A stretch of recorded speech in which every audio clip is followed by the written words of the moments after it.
Hey, welcome back to Einstein Eats. Today we're gonna talk about the pecan pie recipe we did for Thanksgiving. So, as you know, the Einstein does not work on the holidays.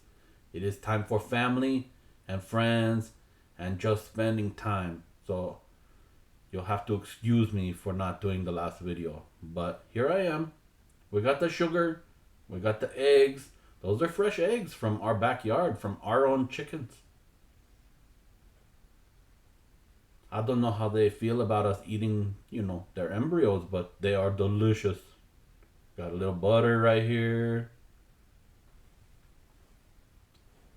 I don't really care if it's salted or unsalted butter. I don't think it really makes a difference. Like, it tastes so delicious either way. Obviously, if you're not a fan of salt, then don't do salted butter. Oh, this dark corn syrup. Mmm, so good. Got me drooling already. And mix that up. Man, look at my uncle go. It's like he's in like hyperspeed. Look at him go. That's fast. Look at that vanilla, homemade vanilla extract right there. Nice.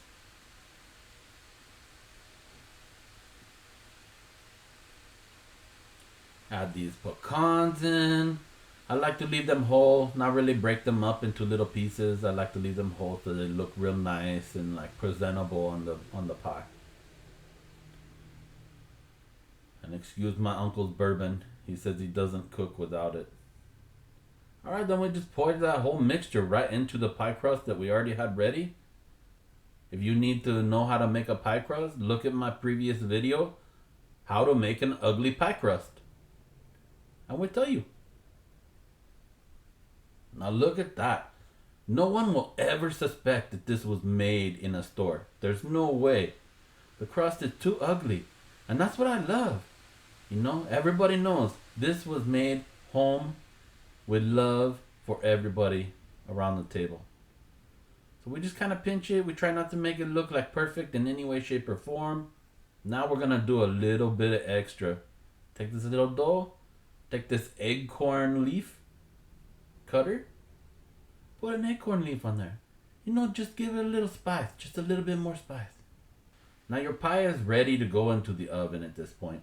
350 degrees. You already had it preheated, I'm sure. 60 to 70 minutes.